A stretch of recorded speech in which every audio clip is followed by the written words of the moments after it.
გამომდინარე იქიდან რომ სხვადასხვა კუთხის მარშები იგეგმებოდა, მეთქი რატო არა მოცეკვავების მარში თქვა, იმიტომ რომ ჩვენ უფრო მკაფიოდ და თამამად შეგვიძლია ჩვენი სათქმელო გადმოგვეცა ჩვენი ცეკვით, ხორუმით და ეს დაიტოვეს უბრალოდ დავწერე პოსტი, ვინც გამოიხმაურა ამას.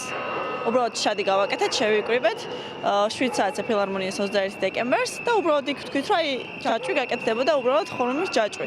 რასაც ძალიან ბევრი მსურველი ყავდა იქვე, ძალიან დიდი ჯაჭვი გამოვიდა საბოლოო ჯამში. მე მგონა რომ ამ ხელგამოხმაურებას არ გამოიწვევდა, მაგრამ მე ვფიქრობ, რომ ყველაზე ხმამაღლად ჩვენ თქვით თითქმაც გვინდოდა. და ვინახე ორი ძლიერი ბიჭი. და უბრალოდ შევთავაზე, თუ შეგიძლიათ რომ ხრებზე დამისვათ თქო და ვცადოთ, ანუ მაგისით დაც კი ძალიან საშიშია, იმიტომ რომ წონასწორობაზე არის ყველაფერი დამოკიდებული, ანუ რამდენიმეჯერ მაინც უნდა გააკეთო. ჯერ კუთხეში ვცადეთ, რომ აი თუ დამიჭერდა. კუთხეში რომ ვცადეთ, მე ნელა შემოვიდი ხალხის მასაში და ნუ როცა დავინახეთ ხალხის ემოცია ამ ყველაფერს რაც მოყვა, გავიყინე, ანუ არანაირად არ ჩამოვარდებოდი იქიდან, იმიტომ რომ ის მუხტი რაღაცნაირად მაძლიერებდა და ზუსტად ვიცოდი, რომ არ ჩამოვარდებოდი და ძალიან მიხარია ეს ყველაფერი ამ ყველაფრის სიმბოლო გახდა და მიხარია ჩვენი სათქმელი ესე ხმამაღლა და კარგად ვთქვით. აქ ყველა ერთმანეთის ნაცნობია. შეიძლება გარეთ ვისაც ვიზნოთ იმ ადამიანებს არ ვედოთ ისე, როგორც აქ მდგომ ადამიანებს და ზუსტად ეგ იყო ჩემი იქასვლის მოტივიც, რომ აი რაღაც თვალდახუჭული ვენდობით ერთმანეთს და ეგ ძალიან კარგია. ანუ იდეაში ქართველებს შეგვიძლია ერთმანეთის ნდობა, გასაჭირი როცა ქართველებზე მაგარი ადამიანები მე არავინ არ ვიცი სხვა.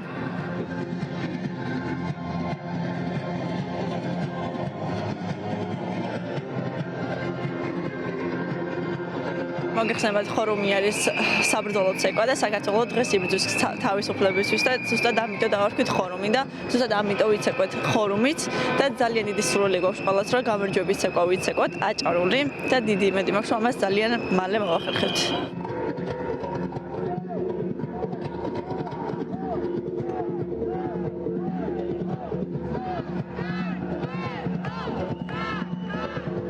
მინდა რომ ჩვენი თანატოლებით რა მეტი 20 წლის ბიჭები არ იყვნენ 4 კედელში გამომწყვეული. თავისუფლება რეჟიმის პატიმრებს პირველ რიგში რა თქმა უნდა და მეორე ჩვენ არ გვინდა რომ ჩვენს ქვეყანაში ახალგაზრდებს ჩვენი დროშის გაშლა გვეშინოდეს, იმიტომ რომ ხედავდით როგორ ხდებოდა დაკავება მეტროსთან ამოსული ხალხის და არ გვინდა რომ აი საქართველოს დროშა არის ჩვენთვის ყველაზე ლამაზი დროშა და მე ამაყება ეს დროშა რომ მიჭირავს ხელში და არ მინდა რომ სადმე ამის გაშლის მეშინოდეს ან რამე მსგავსი, არ მინდა რომ როცა შვილები მეყოლებათ ჩემი შვილების 29 დღე აქ ათენებდნენ და არ მინდა რომ აი საფრთხის წინაშე რა ვიყოთ, არ მინდა.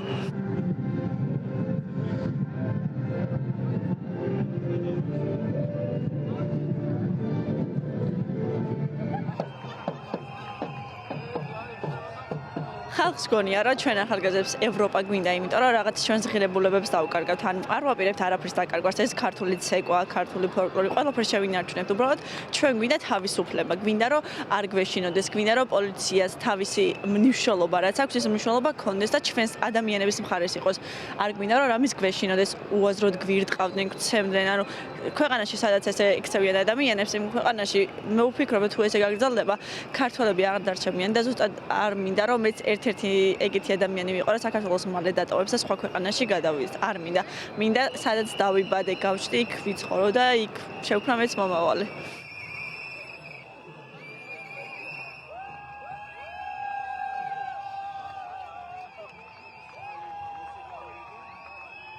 თავი ნატყვრა ამ ეტაპზე ყველასთვის არის ის, რომ მალე შევიდეთ ევროპაში. ჩვენ გვინდა რომ ხორუმით შევიდეთ ევროპაში და დიდი იმედი მაქვს, რომ ამას ძალიან მალე მოვახერხებთ 2025 წელს.